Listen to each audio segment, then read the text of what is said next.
Salut, c'est Jean Rivière. Dans cette vidéo, on va essayer ensemble de vaincre la peur de vendre. Si t'es créateur, formateur, en ligne, tout ça, bah t'as des produits, t'as des services à proposer à tes clients, et puis parfois bah on est un peu bloqué parce que on arrive bien à faire des contenus pour aider les gens, tout ça, mais quand il s'agit de vendre, de pousser son produit, de le proposer aux gens, bah on est souvent un peu bloqué. On se dit je suis pas à l'aise, je vais passer pour un marchand de tapis, tout ça, tout ça. Bon, alors la première chose à comprendre si t'as ce problème-là, c'est que à chaque fois que tu crées quelque chose, que ça soit une vidéo, que ça soit un post sur les réseaux sociaux ou quoi, ce que tu fais déjà, c'est que tu cherches forcément à créer ou à générer une émotion quand tu crées un contenu. Cette émotion, ça peut être, je sais pas, de l'espoir, par exemple. C'est-à-dire donner de l'espoir aux gens en leur montrant que tel résultat est possible ou qu'un changement de vie est possible. Ça peut être de la compassion, si tu leur parles d'un truc qui est pas top, où il y a des gens qui souffrent et tout. Ça peut être du rire ou de s'amuser, si c'est un truc rigolo. Bon,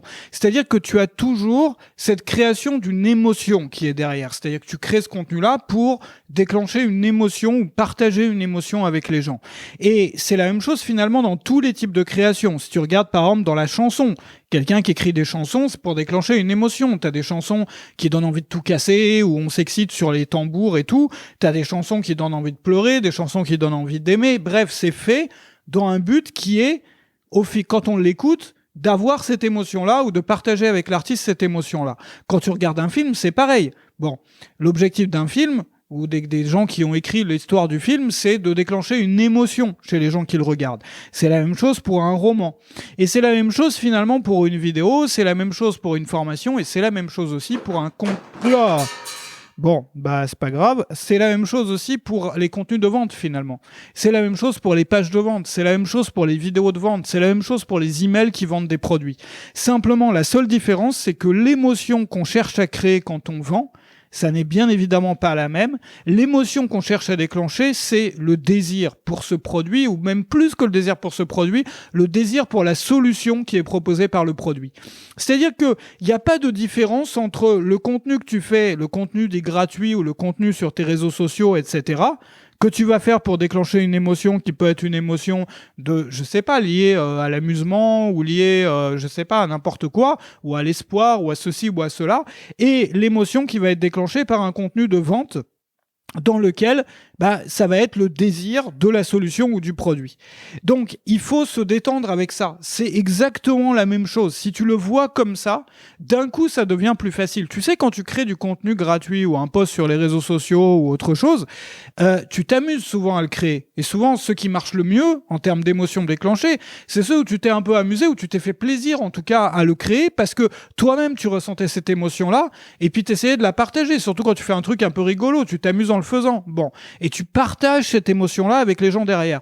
Quand tu es convaincu de l'idée qu'il y a derrière ton produit, c'est-à-dire que cette idée-là, que tu apprends aux gens à déployer ou à implémenter en détail dans ta formation ou dans ton accompagnement ou les services que tu proposes, toi, tu y crois.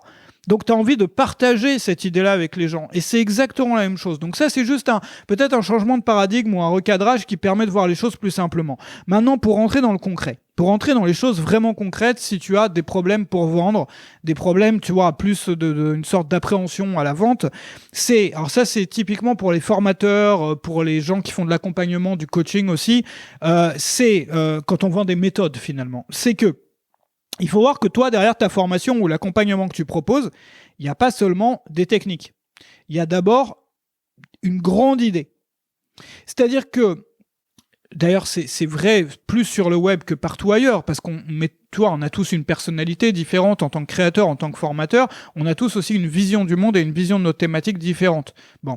Et donc, du coup, qui est basé sur une grande idée. Les formations qui marchent le mieux, celles que, si tu as regardé par le passé tes résultats en termes de formation, si t'es formateur, celles qui marchent le mieux, c'est souvent celles qui sont basées sur une grande idée nouvelle ou différente, laquelle les gens n'ont pas entendu parler, qui semble résoudre pas mal de leurs problèmes. C'est-à-dire une nouvelle vision, un nouveau paradigme, une nouvelle façon d'appréhender, de voir ta thématique ou le sujet de ta formation. Par exemple, si tu fais une formation sur la publicité Facebook, par exemple, tu apprends aux gens comment faire de la pub Facebook, ils en ont déjà vu 1000 des gens qui proposent des gens sur la pub Facebook qui sont les mêmes. Les formations qui vont marcher, c'est celles qui ont une approche nouvelle, différente.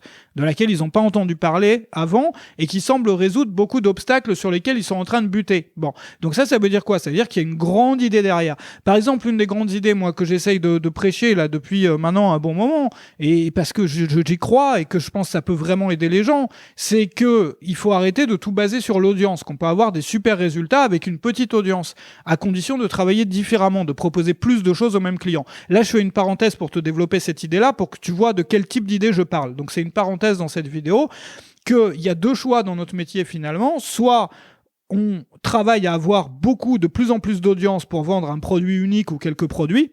Donc du coup, le travail va s'effectuer sur l'audience, sur l'acquisition d'audience, sur le trafic.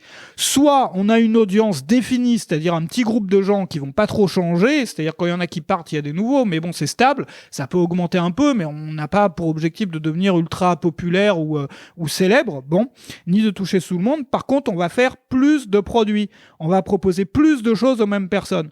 Et donc, dans cette optique-là, le travail s'effectue, l'essentiel du travail s'effectue sur la création de choses qu'on peut proposer aux mêmes personnes. Alors que là, le travail s'effectue là-dessus. Donc c'est deux optiques différentes, il n'y en a pas forcément une meilleure que l'autre, ça dépend de sur quoi on a envie de travailler. Il y a des personnes qui sont meilleures pour faire du buzz ou pour faire de l'audience ou pour parler au grand public, et des personnes qui sont meilleures pour enseigner par exemple, pour transmettre, et donc pour qui ça va être beaucoup plus facile de proposer plus de choses aux mêmes clients. Donc ça, si tu veux, c'est une grande idée.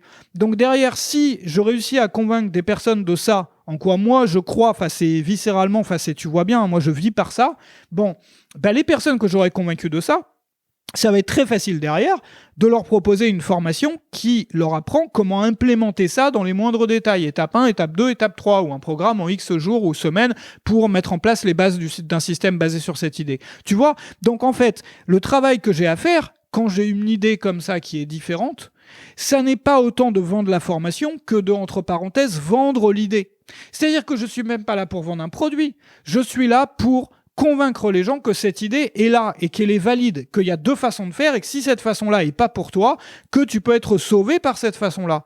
Et quand je dis ça, je suis pas en train de vendre mon produit en disant c'est pas cher, achète maintenant sinon tu vas mourir. Non, je suis en train de convaincre les gens d'une idée de la même façon qu'on le fait dans une vidéo ou dans un contenu gratuit qui n'a aucune prétention à vendre quoi que ce soit. C'est la même chose. Donc, si tu construis tes produits autour d'idées qui sont différentes, c'est pas forcément que tu es le seul sur Terre à avoir cette idée-là. C'est que c'est une idée qui est pas forcément commune et qui semble résoudre, ou en tout cas leur permettre de construire un pont pour passer au-dessus d'obstacles qui les bloquaient déjà pendant des années, ou l'obstacle numéro 1 qui les empêche d'avoir le résultat qu'ils veulent. Et tu as beaucoup de chance enfin, c'est pas que tu as de la chance, c'est que c'est comme ça. C'est que il te suffit de démontrer cette idée. Tu n'as même plus besoin de passer l'essentiel de ton temps et de tes efforts à démontrer le produit. Tu démontres tes idées. Et tu informes juste les gens que le produit existe. Tu les informes au moment précis où ils ont été convaincus de cette idée-là. Voilà, c'est tout. Donc du coup, ça veut dire quoi? Ça veut dire qu'on n'a pas besoin de vendre le produit. Tu peux très bien avoir un business qui fonctionne sans avoir besoin de faire de la vente. C'est-à-dire de démontrer que ton produit est le meilleur, etc., et qui résout tous les problèmes de la Terre, ou de dire, voilà, c'est pas cher, achète maintenant. Tu peux le faire, mais t'es pas obligé. Pourquoi? Parce que si tu vends l'idée, ça c'est la clé. C'est-à-dire que si tu implémentes un système comme ça, où tu utilises les idées et qu'à chaque fois que tu crées un produit ou un accompagnement, c'est basé sur une idée qu'ils n'ont pas entendue ailleurs, qui semble résoudre leurs problèmes, tu as beaucoup moins d'efforts à faire en termes de vente. Ça veut dire qu'il y a deux étapes. Premièrement, entre guillemets, vendre l'idée, et ça, tu sais le faire. Ça, t'as pas besoin de changer, de devenir quelqu'un que tu n'es pas, si t'es pas à l'aise avec la vente, pour pouvoir convaincre les gens d'une idée. Si t'es créateur, déjà, tu sais convaincre les gens voilà, c'est des idées dans lesquelles tu crois, qui sont fondamentales pour toi. Bon, voilà, c'est facile, même, t'aimes bien le faire, probablement. Donc, tu les convaincs de cette idée, et ensuite, tu leur dis, si tu veux savoir le concret, le comment faire, les étapes, pour avoir tel résultat en 30 jours, en 90 jours, ou pour déployer tout ça sur l'espace d'une action par semaine, enfin, tu montres les détails de la méthode, du comment, finalement. Et là, tu dis, pour les gens qui sont intéressés, moi, je peux le faire avec toi, on peut déployer tout ça, le mettre en place, l'implémenter ensemble. Et j'ai créé un produit pour ça. Tu vois, d'un coup, ça devient beaucoup plus facile. Et d'un coup, t'as pas besoin de dire, mon produit résout tous les problèmes de la Terre, va te rendre ultra riche, et que tu vas te baigner dans le caviar quand tu l'auras acheté. Non. Tu vois? Donc ça, c'est la grande différence. Et si toi, tu es une personne qui a du mal à vendre, qui est pas à l'aise avec la vente et tout, c'est pas dans ton ADN, c'est vraiment pas ton truc, bon, choisis de lancer des produits ou des services qui sont toujours articulés autour d'une grande idée comme ça. C'est-à-dire que tu ne démarres pas par te demander quel produit va vendre, quel produit je pourrais créer. Non, tu réfléchis plus en termes de produits. Tu réfléchis en termes de quelles sont les idées que moi j'applique. Souvent, on a des grandes idées, on se rend même pas compte que c'est une super idée. On a toujours fait comme ça nous semble logique, mais les gens, ils ont jamais entendu parler. Donc tu te demandes, qu'est-ce qui peut être fascinant pour les gens en termes d'idées dans ma pratique de mathématiques? Si tu enseignes la pêche, dans la façon dont toi tu pêches, quelles sont les grandes idées qui sont différentes de ce que les autres font? Et des idées qui aident vraiment. Et tu te demandes quelles sont les idées parmi celles-là qui sont les plus fascinantes pour les gens, desquelles j'ai le plus envie de convaincre un maximum de gens aussi. Et tu fais ton contenu en convainquant les gens de cette idée. Puis quand tu as fini, tu leur dis, si tu veux savoir comment mettre en place ça concrètement, eh ben c'est simple parce que j'ai créé une formation ou un truc. Mais tu les informes juste que le produit existe. Tu vends l'idée, tu informes que le produit existe. Tu vends l'idée, tu informes que le produit existe. C'est les deux temps. Donc, si tu es dans ce cas-là, crée vraiment des produits qui sont basés sur un changement de paradigme, sur une autre façon de voir ta thématique ou tel aspect de ta thématique ou telle sous-thématique de ta thématique. Très important. Et tout devient d'un coup beaucoup plus facile. Et au final, tu as besoin de quoi ? Tu as juste besoin d'avoir une bête structure, moi je te conseille d'utiliser quand même une structure, un template ou quoi, pour tes pages de vente pour des produits qui dépassent les 50-100 euros. Moi, j'en ai créé une qui m'a mis des années et des années. J'en avais parlé un peu dans le contenu, dans la vidéo de mardi dernier, qui m'a mis des années à améliorer. C'est l'un des plus beaux systèmes que j'ai créé. Heureusement, c'est un choix. Aujourd'hui, j'utilise un système plus simple parce que je vends des produits qui sont moins chers. Mais si toi, tu as des produits qui sont plus chers, je te conseille vraiment de regarder ça. C'est mon template, mon framework de page de vente ou de vidéo de vente que tu peux utiliser à l'écrit ou que tu peux utiliser en vidéo, qui m'a servi à lancer des tonnes, des centaines et des centaines de formations, qui peut vendre à peu près n'importe quoi en termes de produits, c'est-à-dire en termes de que ça soit de la formation, que ça soit de l'accompagnement, que ça soit peu importe, un événement ou autre chose. Et j'ai basé ça sur une étude pendant plusieurs années à étudier des résultats d'expériences de psychologie sociale, tout ce qui concerne la psychologie du choix, comment on prend une décision, etc., etc. Et ça s'appelle Réussir ses pages de vente, le template ultime en 19 étapes simples. Tu vas avoir le template chez toi, tu peux juste remplir les blancs, remplir les paragraphes, et puis la formation complète qui t'explique comment utiliser tout ça, ça se trouve en dessous. Si t'es sur YouTube, c'est dans la description pour recevoir la présentation de la formation. Si t'es sur mon site, c'est en dessous. C'est la façon la plus simple et la plus efficace de créer des pages de vente ou des vidéos de vente sans apprendre la vente, sans apprendre le copywriting. Copywriting, c'est cette discipline qui consiste à savoir écrire pour convaincre, écrire pour vendre. Tu n'as pas besoin de le faire parce qu'il te suffit de parler ou d'écrire naturellement dans chacun des blancs qui t'est proposé sur ce template. Donc tu vas avoir aussi le PDF, puis la formation qui t'explique tout ça. N'importe qui peut créer des pages de vente, des vidéos de vente efficaces sans aucune connaissance de la vente préalable. Que tu vendes des formations, de l'accompagnement, des outils ou des services, il te suffit d'appliquer le template pour avoir une page de vente digne des plus grands avant ce soir, parce que c'est ultra rapide aussi.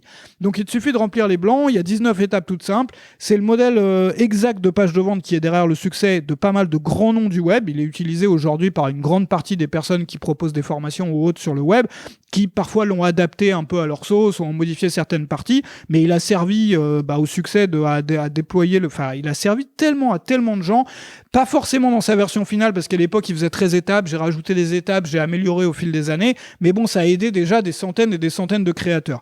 Donc tu vas avoir ce modèle exact entre les mains. Ta première page de vente ou ta première vidéo de vente, elle peut être en ligne dans la journée, avant ce soir, et ça fonctionne aussi bien pour le texte que pour la vidéo. Moi-même, j'ai utilisé sur des centaines de vidéos et d'audio de vente. Si tu veux voir tout ça, ça se trouve en dessous. Donc réfléchis bien à ça. Si t'es pas à l'aise en vente, même si t'es à l'aise en vente, tu auras toujours des meilleurs résultats si tu arrives à convaincre les personnes d'une idée, c'est-à-dire le quoi. Tu les convaincs de ça, et le comment, tu les informes. Tu leur dis, voilà. D'ailleurs, dans le template de page de vente qui est dans la formation, tu vas voir que la plupart de ce template ne parle même pas du produit. C'est-à-dire qu'on amène le produit seulement à partir du moment où la personne est mûre, c'est-à-dire qu'on l'a convaincu de la grande idée. Uniquement à ce moment-là, on va l'informer que le produit existe. On ne lui dit pas de la même façon on va pas dans la rue pour proposer aux gens de se marier avec nous. Si tu cherches quelqu'un pour être en couple, tu vas pas dans la rue, bonjour madame, bonjour monsieur, voilà, non. Qu'est-ce que tu fais ? Tu rencontres des gens, je veux dire, ça prend du temps. Bon, avant de faire ta demande en mariage, tu connais la personne. C'est pareil pour les produits. Tu mets pas un produit à la face des gens. Tu attends.